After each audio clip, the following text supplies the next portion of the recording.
Hello, ഇന്ന് നമ്മൾ തയ്യാറാക്കിയിട്ടുള്ളത് ചെമ്മീനും പയറും ചേർത്തിട്ടുള്ള ഒരു തോരനാണ്.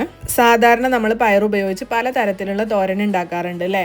അപ്പോൾ അതിൽ നിന്നൊക്കെ ഒന്ന് വ്യത്യസ്തമായിട്ട് നമുക്ക് ചെമ്മീനും കൂടെ ചേർത്തിട്ടുള്ള ഒരു തോരൻ ഉണ്ടാക്കി നോക്കാം. അധികം ബുദ്ധിമുട്ടൊന്നും ഇല്ലാണ്ട് പെട്ടെന്ന് തന്നെ നമുക്ക് റെഡിയാക്കാനും പറ്റും. അതുകൊണ്ട് തന്നെ നമുക്കൊരു വെറൈറ്റി തോരനൊക്കെ പരീക്ഷിക്കാൻ ആഗ്രഹിക്കുന്നവർക്ക് തീർച്ചയായിട്ടും ഇതൊന്ന് ട്രൈ ചെയ്ത് നോക്കാം കേട്ടോ. ഇനി നമുക്കിത് എങ്ങനെയാണ് തയ്യാറാക്കുന്നതെന്ന് നോക്കാം. ഇവിടെ കഴുകി വൃത്തിയാക്കി കട്ട് ചെയ്ത് വെച്ചിട്ടുള്ള പയറും കുറച്ച് തേങ്ങയും അതുപോലെ തന്നെ ഒന്ന് കട്ട് ചെയ്ത് വെച്ചിട്ടുള്ള ചെമ്മീനും എടുത്തിട്ടുണ്ട്. ഇതിലേക്ക് ചേർക്കാനായി ഇഞ്ചിയും വെളുത്തുള്ളിയും 2-3 വറ്റൽമുളകും കൂടെ ഒന്ന് ചതച്ചെടുത്തിട്ടുണ്ട്. പിന്നെ കുറച്ച് ഉള്ളിയും പച്ചമുളകും കട്ട് ചെയ്തെടുത്തിട്ടുണ്ട്. ഉള്ളി ഞാൻ വലിയ ഉള്ളിയും ചെറിയ ഉള്ളിയും കൂടെ മിക്സ് ചെയ്തിട്ടാട്ടോ എടുത്തിട്ടുള്ളത്. ഇനി നമുക്ക് തോരൻ ഉണ്ടാക്കി തുടങ്ങാം. അപ്പോൾ ചൂടായ പാനിലേക്ക് കുറച്ച് വെളിച്ചെണ്ണ ഒഴിച്ചു കൊടുക്കാം. എണ്ണ നന്നായിട്ട് ചൂടായിട്ട് വരുമ്പോൾ നമുക്ക് അതിലേക്ക് കടുക് ഇട്ട് കൊടുക്കാം. കടുകൊന്ന് പൊട്ടിയതിന് ശേഷം കുറച്ച് കറിവേപ്പിലയും കൂടെ ഇട്ട് കൊടുക്കാം.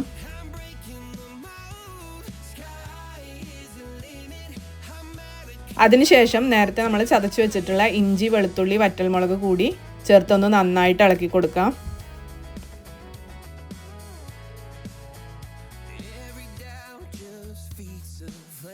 ഇതൊന്ന് നന്നായിട്ട് വഴന്നു വരുമ്പോൾ അതിലേക്ക് നമുക്ക് ഉള്ളിയും പച്ചമുളകും ചേർത്ത് കൊടുക്കാം.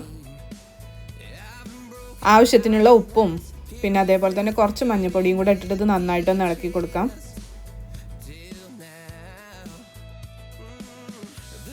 ഉള്ളി അങ്ങനെ ഓവർ കുക്ക് ആവേണ്ട ആവശ്യമൊന്നുമില്ല.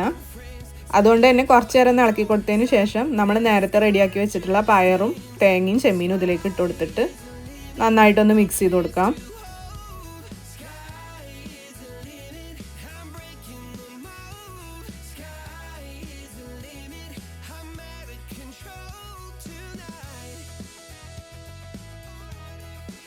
ഇനിയിപ്പോൾ ഇതിലേക്ക് നമുക്ക് കുറച്ച് വെള്ളം ഒഴിച്ചു കൊടുക്കാം. വളരെ കുറച്ച് ഒഴിച്ചു കൊടുത്താൽ മതി, കാരണം ചെമ്മീനും പയറിനും ചെറിയൊരു വേവിൻ്റെ ആവശ്യമുള്ളൂ. അതിനുശേഷം അത് അടച്ചു വെച്ചിട്ട് നമുക്ക് വേവിക്കാം. നമ്മളിത് തുറക്കുമ്പോൾ തന്നെ ഒരു അടിപൊളി സ്മെല്ലായിരിക്കും. ദേ അങ്ങനെ വളരെ എളുപ്പത്തിൽ തന്നെ നല്ല നാടൻ രുചിയുള്ള ഒരു വെറൈറ്റി തോരൻ തയ്യാറായിട്ടുണ്ട്. ഈ റെസിപ്പി നിങ്ങൾക്ക് ഇഷ്ടപ്പെട്ടിട്ടുണ്ടെങ്കിൽ വീട്ടിൽ തീർച്ചയായിട്ടും ഒന്ന് ട്രൈ ചെയ്ത് നോക്കണേ. വീഡിയോ നിങ്ങൾക്ക് ഇഷ്ടപ്പെട്ടാൽ ലൈക്ക് ചെയ്യാനും അതുപോലെ നിങ്ങളുടെ അഭിപ്രായങ്ങൾ കമൻറ്റ് ചെയ്യാനും ഇത്തരത്തിലുള്ള വീഡിയോകൾക്കായിട്ട് എൻ്റെ ചാനലൊന്ന് സബ്സ്ക്രൈബ് ചെയ്യാനും മറക്കല്ലേ.